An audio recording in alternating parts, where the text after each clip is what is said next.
Halo teman-teman, kami dari Universitas Katolik Musi Caritas Palembang, Fakultas Bisnis dan Akuntansi, Program Studi Manajemen. Jadi, kami akan membahas mengenai ruang lingkup manajemen operasi. Bisa disimak ya, teman-teman.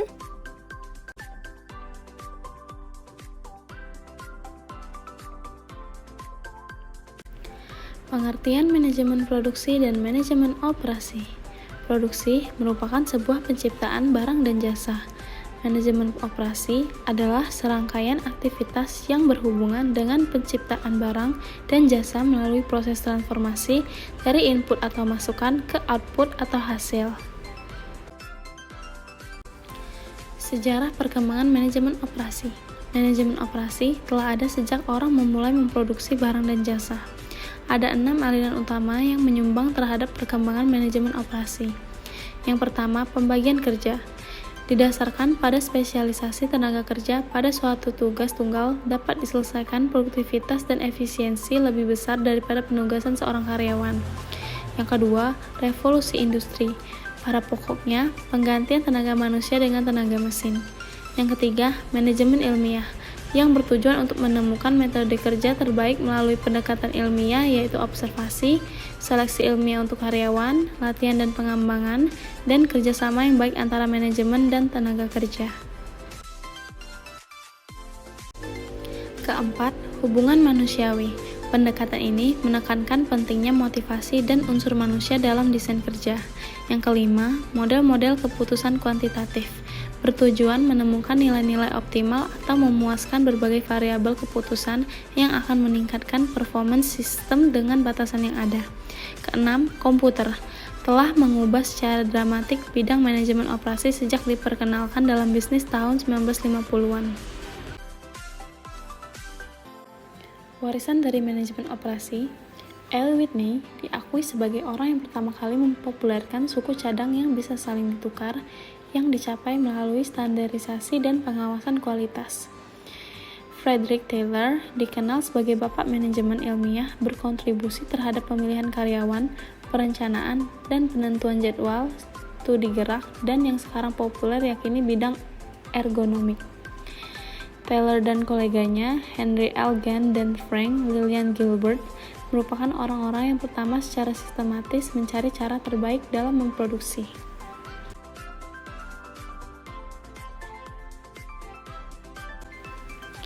Menjelang 1913, Henry Ford dan Charles Sorenser menggabungkan apa yang mereka ketahui mengenai bagian yang terstandarisasi dengan lini perakitan dari pengemasan daging dan industri pengiriman surat serta menambahkan konsep yang revolusioner di mana pekerja berdiri tidak bergerak dan material yang bergerak. Walter Shewhart menggabungkan pengetahuan yang dimilikinya mengenai statistik dengan kebutuhan akan pengawasan kualitas dan menyediakan dasar statistik untuk percontohan. Kontribusi terpenting pada manajemen operasi adalah berasal dari teknologi informasi yang dijabarkan sebagai pemrosesan yang sistematis dari data untuk menghasilkan informasi. Mengapa kita harus mempelajari manajemen operasional? Yang pertama, manajemen operasional merupakan salah satu dari 3 fungsi utama dalam organisasi apapun dan secara integral terkait dengan semua fungsi bisnis lainnya. Kedua, kita ingin mengetahui bagaimana barang dan jasa diproduksi. Ketiga, untuk memahami apa yang dilakukan oleh manajer operasi. Keempat, merupakan sebuah bagian yang mahal dalam sebuah organisasi atau mampu memberikan kesempatan yang besar untuk meningkatkan profitabilitasnya. Ruang lingkup manajemen operasional. Pertama, aspek perencanaan sistem produksi, bertujuan agar hasil produksi sesuai dengan harapan konsumen, mulai dari kualitas, harga, dan keuntungan.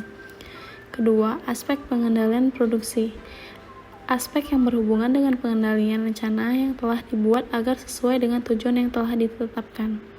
Ketiga, aspek sistem informasi produksi, di mana informasi yang ada harus diterima dengan baik dan diolah secara tepat agar kegiatan produksi bisa berlangsung dengan efektif dan efisien.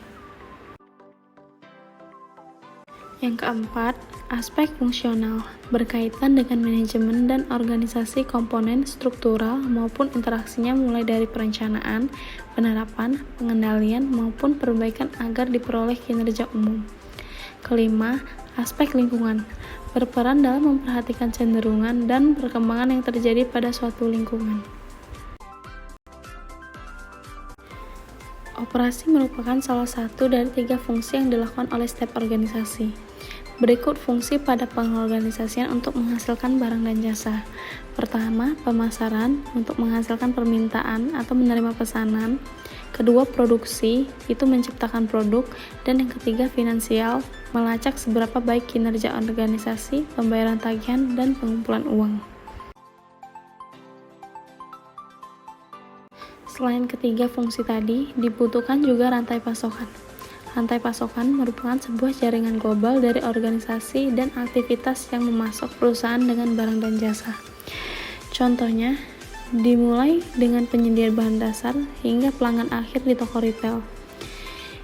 Bisa dilihat seperti di gambar, dari petani, ke produsen sirup, ke penghasil botol, ke distributor, sehingga ke peritel.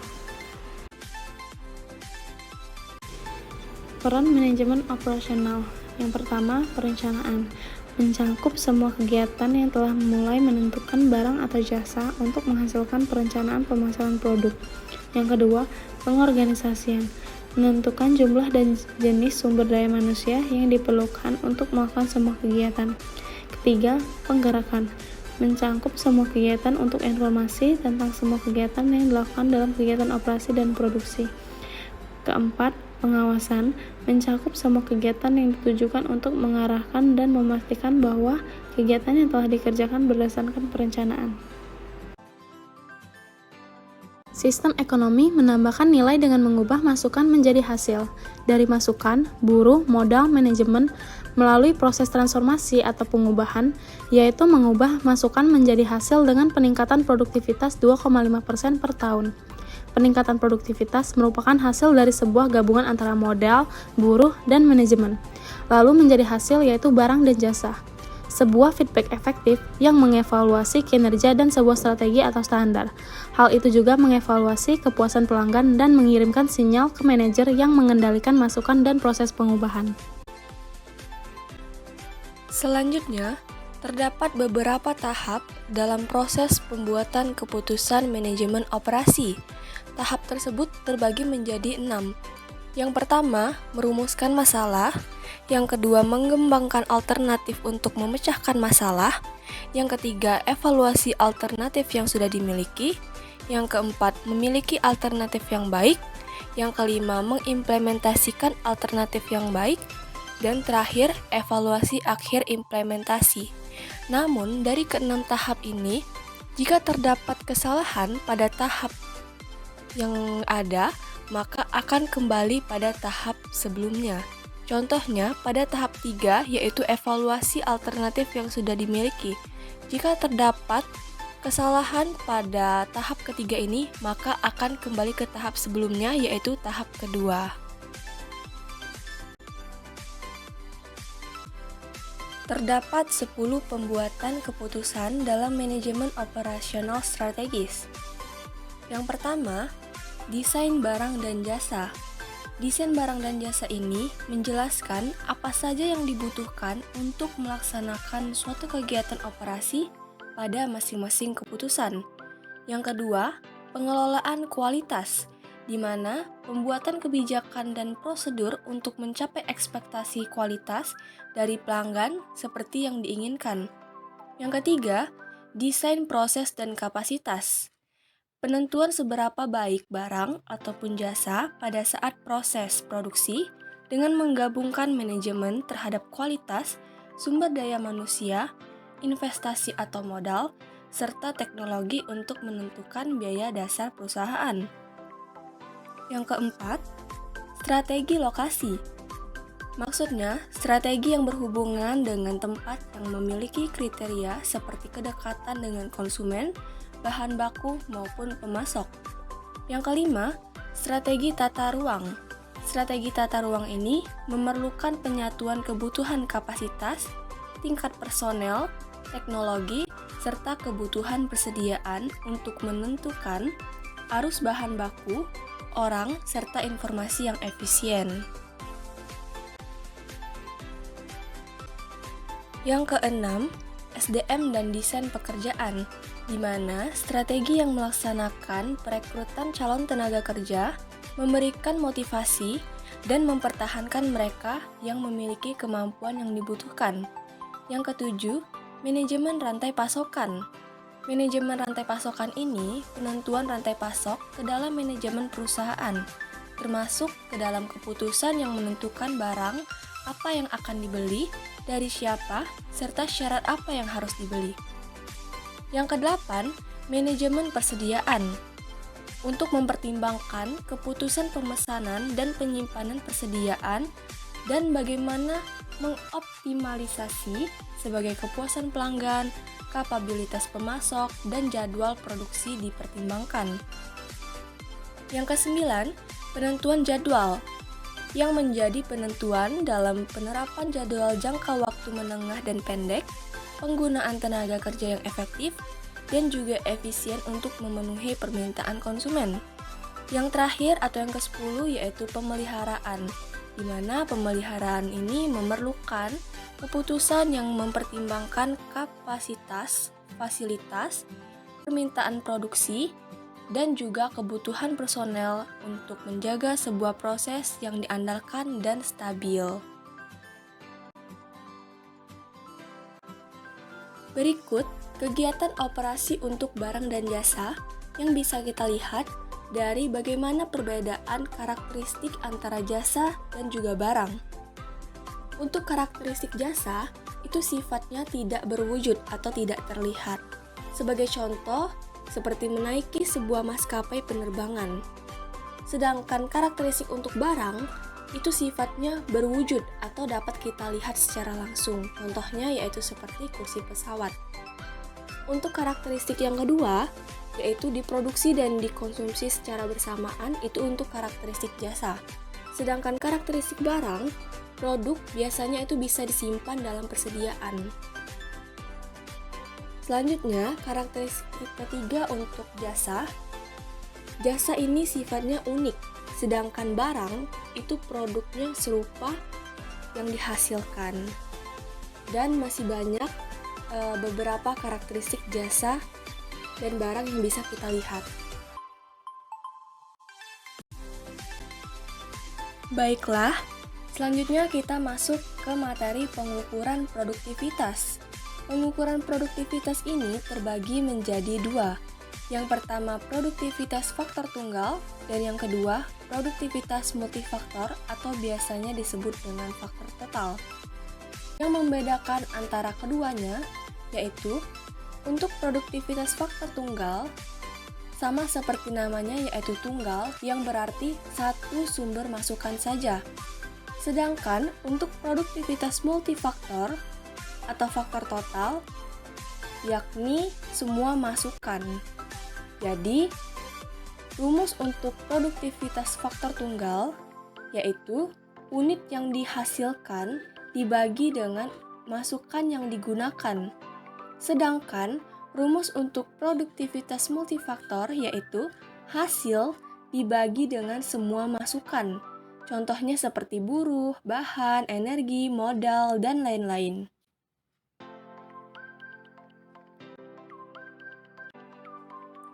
Di sini terdapat contoh soal mengenai menghitung keuntungan faktor tunggal dan multifaktor dalam produktivitas.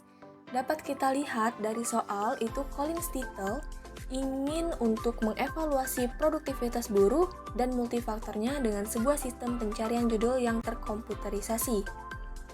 Lalu pada kalimat akhirnya, walaupun staf waktu kerja mereka dan gaji sama, biaya overhead sekarang adalah $800 per hari, yang berarti terdapat dua sistem yang digunakan pada produktivitasnya, yaitu sistem lama dan juga sistem baru. Pada soal tersebut diketahui terdapat 4 orang staf buruh pekerja yang bekerja di perusahaan. Lalu, bekerjanya mereka selama 8 jam untuk setiap harinya. dengan biaya upah $640 per hari.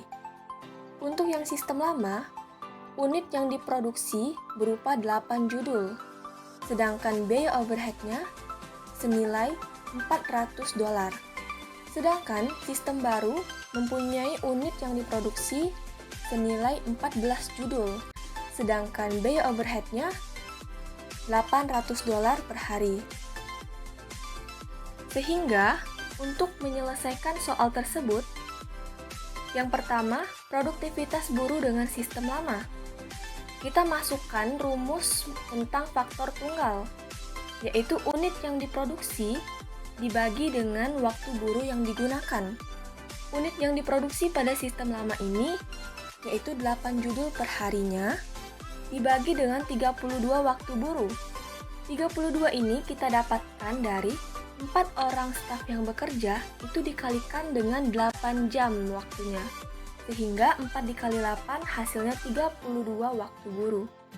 Selanjutnya kita bagikan antara 8 dibagi dengan 32 yang menghasilkan 0,25 judul per waktu buruh. Selanjutnya, produktivitas buruh dengan sistem baru. Sama yang seperti tadi rumusnya, yaitu unit yang diproduksi dibagi dengan waktu buruh yang digunakan. Pada sistem baru ini, terdapat unit yang diproduksi 14 judul per harinya, dibagi dengan 32 waktu buruh, sama seperti yang sistem lama, yaitu 4 dikali dengan 8 jam, sehingga menghasilkan 32 waktu buruh.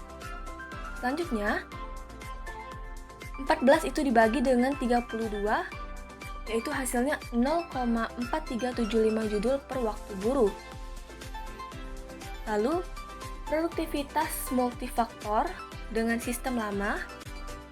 Di sini kita menggunakan rumus multifaktor, di mana hasil atau unit yang diproduksi itu dibagi dengan biaya upah dan biaya overhead yang ada pada soal tersebut. Atau bisa disebut dengan semua masukan yang ada. Lalu semua masukan yang ada pada soal tersebut, yaitu ada biaya upah dan juga biaya overhead-nya. Sehingga untuk produktivitas multifaktor dengan sistem lama, kita masukkan 8 judul per hari dibagi dengan biaya upah ditambah dengan biaya overhead. Itu untuk yang sistem lama, yaitu $640 ditambah dengan 400. Sehingga hasilnya 8 dibagi dengan 1040 yang menghasilkan 0,0077 judul per hari. Untuk produktivitas multifaktor dengan sistem baru, ia memproduksi 14 judul per hari, dibagi dengan waktu biaya upah dengan biaya overhead-nya.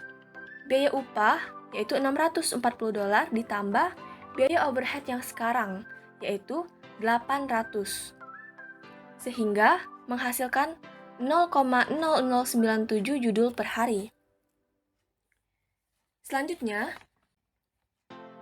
dapat kita lihat atau kita simpulkan dari jawaban di atas bahwa produktivitas buruh telah meningkat dari 0,025 itu sistem lama menjadi 0,4375 itu dari sistem baru untuk produktivitas buruh.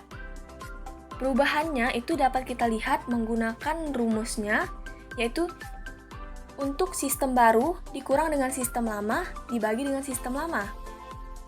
Sehingga 0,4375 dikurang dengan 0,25 dibagi dengan 0,25. Hasilnya adalah 0,75. Atau kita jadikan persen, sehingga sebuah peningkatannya sebesar 75% dalam produktivitas buruh. Sedangkan untuk produktivitas multifaktor itu meningkat dari 0,0077 menjadi 0,0097. Perubahannya kita menggunakan rumus yang sama, yaitu sistem baru dikurang dengan sistem lama dibagi dengan sistem lama.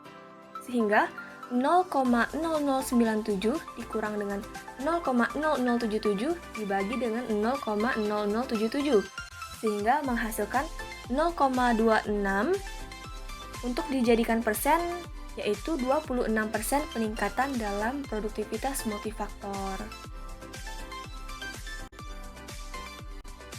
Terdapat latihan pembelajaran, ini masih berhubungan dengan contoh soal yang sebelumnya. Namun, ini diganti untuk produktivitas multifaktor dengan sistem baru.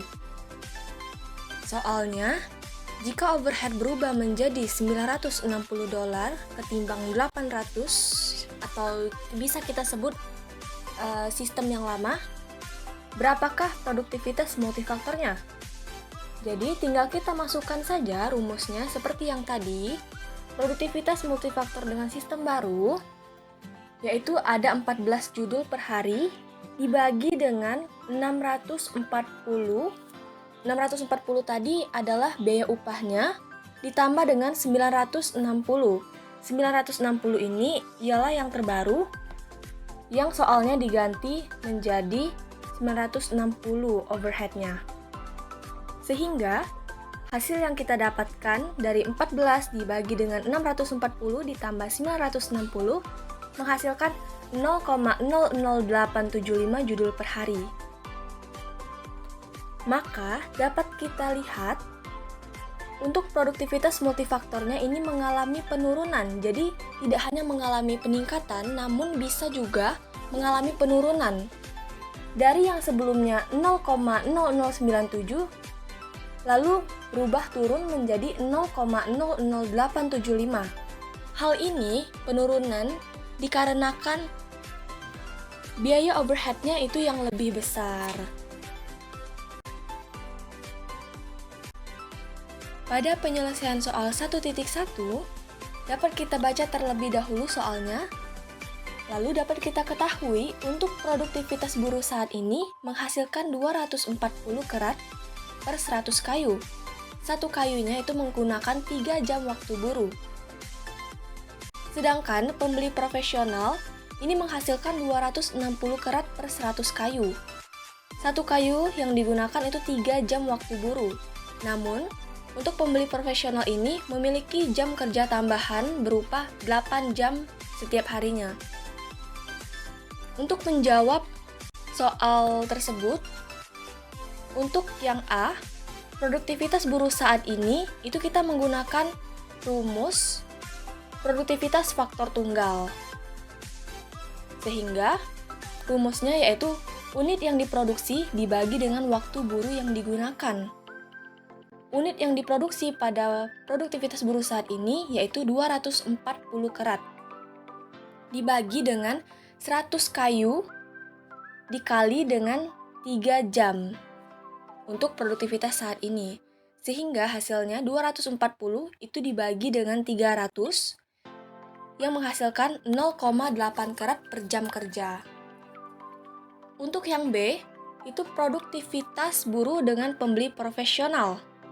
Sama saja rumusnya dengan yang A, tinggal kita masukkan unit yang diproduksinya senilai 260 kerat, lalu dibagi dengan 100 kayu dikali 3 jam kayu, atau 3 jam per kayu, ditambah dengan 8 jam. 8 jam ini ditambah dikarenakan pada soal jam kerjanya akan bertambah menjadi 8 jam setiap harinya, sehingga ditambah dengan 8 jam. Hasilnya 260 dibagi dengan 308, maka menghasilkan 0,844 kerat per jam kerjanya. Lalu, untuk dapat disimpulkan, produktivitas saat ini itu peningkatannya senilai 5,5%, namun perhitungan pada kesimpulan untuk peningkatannya ini dapat kita lihat di slide berikutnya dikarenakan ini terdapat kesalahan perhitungan. Kesalahan yang ada pada kesimpulan penyelesaian soal 1.1 tadi ini untuk perhitungan peningkatannya yang benar, yaitu dengan produktivitas baru, yaitu buruh profesional dikurang dengan produktivitas lama buruh saat ini, dibagi dengan produktivitas lama. Sehingga hasilnya 0,844 dikurang dengan 0,8 dibagi 0,8, yang menghasilkan 0,044 dibagi 0,8 yang menghasilkan 0,055, sehingga dapat kita konversikan ke persen, yaitu 5,5% peningkatannya. Untuk penyelesaian soal 1.2, ini masih berkaitan dengan penyelesaian soal 1.1 sebelumnya. Yang membedakan, kalau penyelesaian soal 1.1 itu menggunakan produktivitas faktor tunggal, sedangkan pada penyelesaian soal 1.2 ini menggunakan produktivitas multifaktor. Bisa dibaca soalnya, lalu dapat kita jawab untuk mengisi produktivitas multifaktor dari sistem saat ini dengan yang sistem yang diajukan. Untuk rumus dari produktivitas multifaktor ini, unit yang diproduksi itu dibagi dengan semua masukan.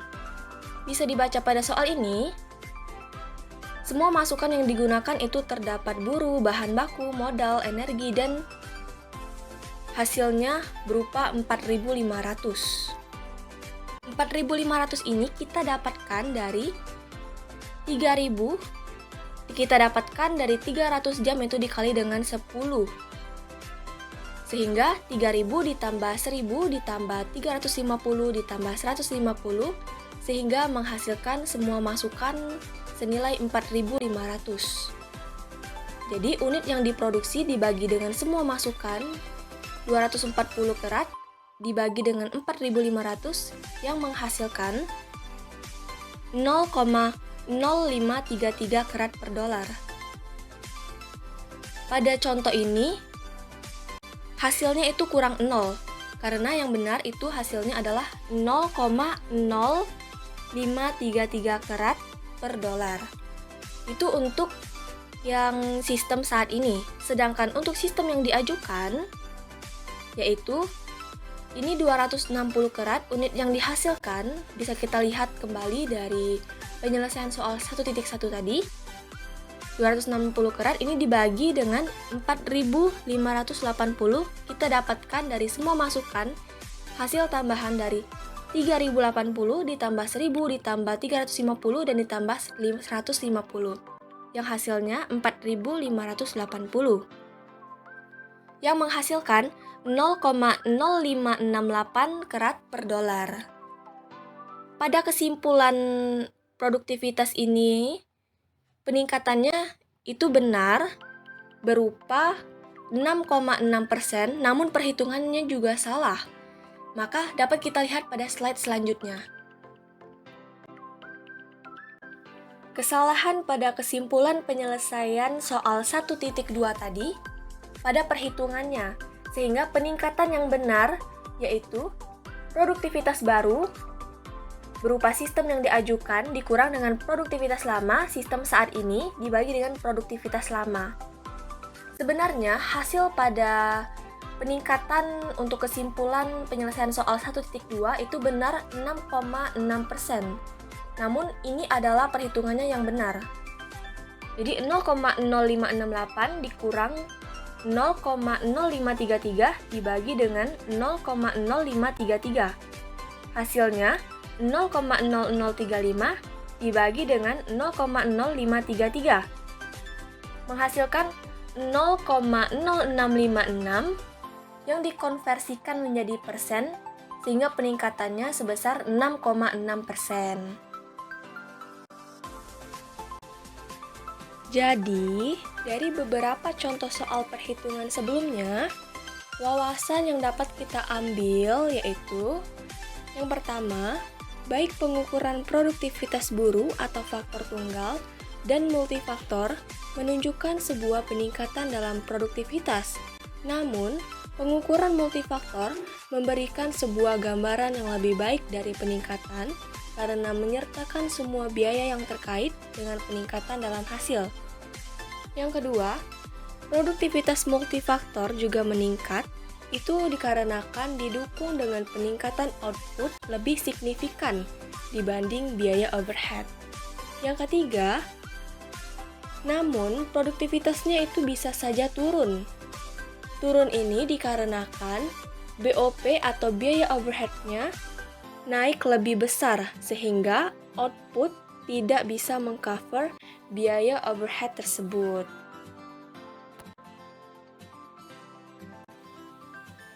Variabel produktivitas.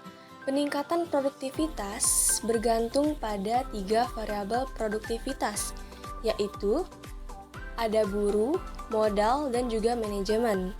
Untuk buruh, peningkatan dalam kontribusi dari buruh terhadap produktivitas ini merupakan hasil dari kekuatan buruh yang lebih sehat, lebih berpendidikan, dan lebih terpelihara, yang berkontribusi sekitar 10% dari peningkatan tahunan. Yang kedua, modal. Investasi modal ini memberikan alat yang digunakan oleh manusia, yang berkontribusi sekitar 38% dari peningkatan tahunan. Yang ketiga, manajemen. Manajemen ini memastikan bahwa buruh dan modal digunakan secara efektif untuk menghasilkan produktivitas, di mana yang berkontribusi sekitar 52% dari peningkatan tahunan. Berikutnya, produktivitas dan sektor jasa. Produktivitas dari sektor jasa telah terbukti sulit untuk ditingkatkan karena pekerjaan sektor jasa yaitu sebagai berikut. Yang pertama, biasanya bersifat intensif, contohnya seperti konsultansi dan mengajar. Yang kedua, seringkali berfokus pada atribut atau keinginan individu yang unik, contohnya seperti saran investasi. Yang ketiga, terkadang merupakan sebuah tugas intelektual yang dilakukan oleh profesional. Yang keempat, terkadang sulit untuk menggunakan mesin dan diotomatisasi. Dan yang kelima, terkadang sulit untuk mengevaluasi kualitas, contohnya kinerja dari sebuah perusahaan legal.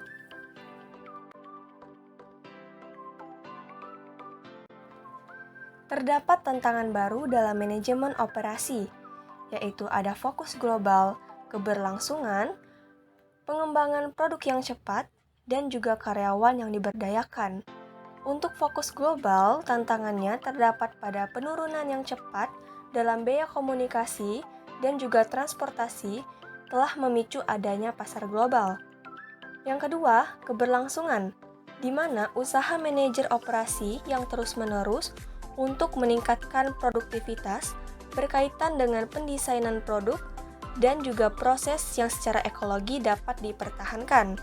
Yang ketiga, mengembangkan produk yang cepat, di mana tantangannya terdapat pada teknologi yang dikombinasikan dengan komunikasi internasional yang cepat mengenai berita, hiburan, dan gaya hidup secara dramatis mengurangi rentang waktu hidup dari suatu produk.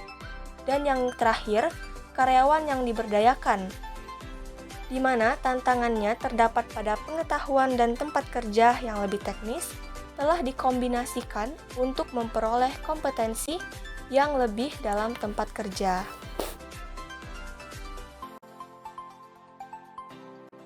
Dari semua materi yang kita bahas tadi, kami mengambil referensi dari buku Heiser J. dan Renderberry 2015, buku Manajemen Operasi edisi 11 Jakarta Salemba 4.